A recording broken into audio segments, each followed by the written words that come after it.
कुछ तो ख्वाहिश रही होगी इन बारिश की बूंदों की, कुछ तो ख्वाहिश रही होगी इन बारिश की बूंदों की, वरना इतने ऊंचाई पर जाने के बाद कौन इस जमीन पर आता।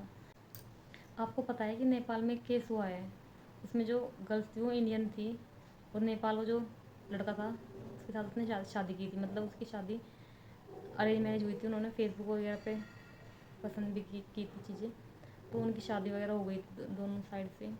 और जो लड़की थी वो बहुत ज़्यादा खुश थी कि हाँ उसकी शादी मतलब फ़ॉरेन में हो रही है, बाहर हो रही है। और जो लड़का था वो भी एवरेज ही था, मतलब बातचीत की उसने, पहले उनकी बात शुरू हुई दोनों की। तो कुल मिला के फाइनली जो कंक्लूजन है कि उस लड़की की डेथ हो चुकी है जिसने शादी की थी वहाँ पे नेपाल में। ठीक है, वो लड़की सुंदर थी, काफ़ी पढ़ी लिखी थी, होनहार थी।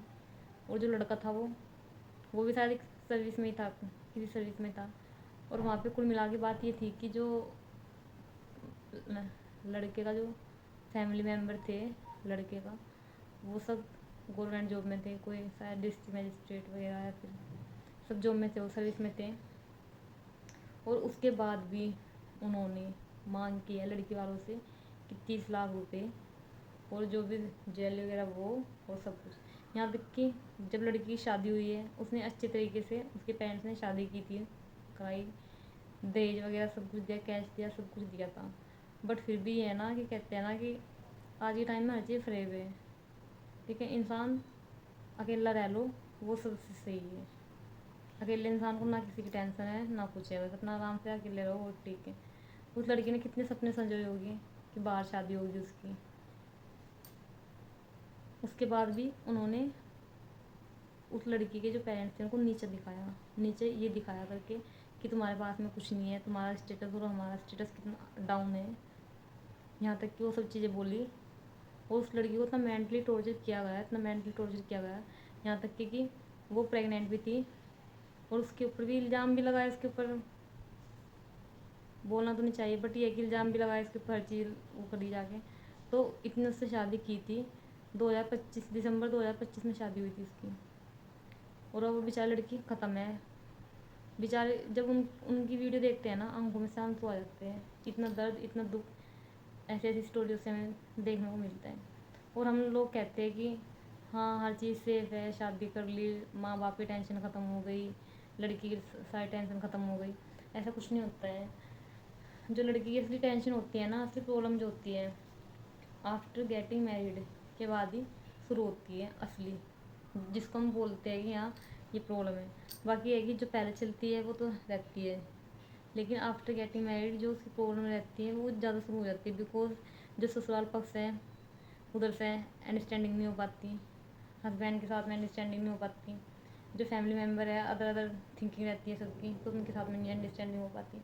तो फ्रेंड्स कहने का मतलब यही है कि आज के टाइम में किसी का कुछ नहीं पता है, कौन क्या कैसे कब क्या किसी के दिमाग में चल जाए। ठीक है, चाहे वो फिर बाहर अगर इंटर कास्ट हो या अपनी कास्ट हो या फिर अपर स्टैंडर्ड हो, लो स्टैंडर्ड हो। मेरा तो मानना ये है कि भाई लड़की तो सब सेम ही है, चाहे वो इंटर कास्ट हो, चाहे वो अपनी कास्ट हो या सेम कास्ट हो, है तो सेम ही। रही स्टैंडर्ड की बात, तो स्टैंडर्ड का क्या करना है। आदमी इंसान खाली हाथ आता है, खाली हाथ चला जाता है, ना तो कुछ लेके आता ना कुछ वो करके जाता, बस वो यहाँ पे अपने अच्छे क्रम छोड़ के चला जाता है कि हाँ उसने लाइफ में क्या किया है, यहाँ पे क्या अचीव किया है, बस वो केवल यहाँ पे वो छोड़ के चला जाता है। बाकी तो अच्छा है बुराई साथ में लेके जाता है वो। अगर उसने कुछ अच्छा किया है अपने पेरेंट्स के लिए, फैमिली के लिए, सोसाइटी के लिए, तो उसको लोग अच्छा कहेंगे। और अगर उसने अच्छा नहीं किया, कुछ गलत किया, किसी का दिल दुखाया, कुछ भी करा उसने मतलब, तो लोग उसको गलत ही कहेंगे, ये विचारधारा है। और हम अमूमन ये बोलते हैं ना कि आज भी इंडिया के अंतर्गत मतलब शादी होना एक खुशी की परंपरा मानी जाती है अमूमन ही, किसी भी धर्म में, चाहे हिंदू मुस्लिम सिख ईसाई, मतलब हर धर्म में, कि हाँ घर में शादी है, बहुत खुशी का माहौल है ये वो। और वो खुशी कब दुख में तब्दील हो जाए किसी को कुछ नहीं पता लगता। उस लड़की के साथ में इतना हार्समेंट हुआ है, वो इतनी टॉर्चर हुई है, इतनी टॉर्चर हुई है कि मतलब कोई भी अगर कोई और भी उसकी जगह होती तो शायद वो भी सुसाइड कर लेती है, फिर वो ही मार देते उन लोगों को, जो भी रहता है चीज़ों को जाके। चीज़ें बताई नहीं जाती ना, जो कुछ दुख होते हैं वो एक्सप्लेन नहीं किए जाते, बताए नहीं जाते, वो अपने आप के अंदर से चीज़ें निकल जाती हैं। तो फ्रेंड जब मैंने उसकी स्टोरी सुनी है तो मुझे तो बहुत दुख हुआ है, और उस वजह से फिर मैंने मतलब बोल भी रही हूँ मैं इस चीज़ को लेके कहते हैं ना कि इंडिया के अंतर्गत तो स्थिति डाउन है ही, लेकिन ऐसा नहीं है कि बाहर भी ज़्यादा अच्छी स्थिति नहीं है, ज़्यादा अच्छी कंडीशन नहीं है बाहर भी। बाहर भी ये सब चीज़ें कॉमन है, जैसे फीमेल को लेकर रिस्पेक्ट वगैरह इतनी नहीं हो पाती मतलब अदर कंट्री में, और अमूमन ही यहाँ पे भी देखा होगा। तो इसलिए मेरी आप लोगों से ये रिक्वेस्ट है कि महिला और बच्चों का हमेशा सम्मान करो और बुजुर्ग का हमेशा सम्मान करो, because he and she is the backbone of our society and our country. So friends, आपकी इस वीडियो को लेके क्या राय है फ्रेंड्स?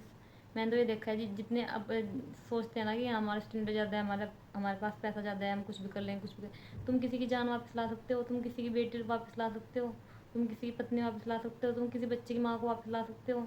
अगर तुम पैसे से खरीद सकते हो तो फिर खरीद के दिखा दो ये सब चीज़ें कि हम बहुत ज़्यादा पैसे वाले हैं, ये सब चीज़ें खरीद देंगे। ऐसा कभी नहीं हो सकता ना।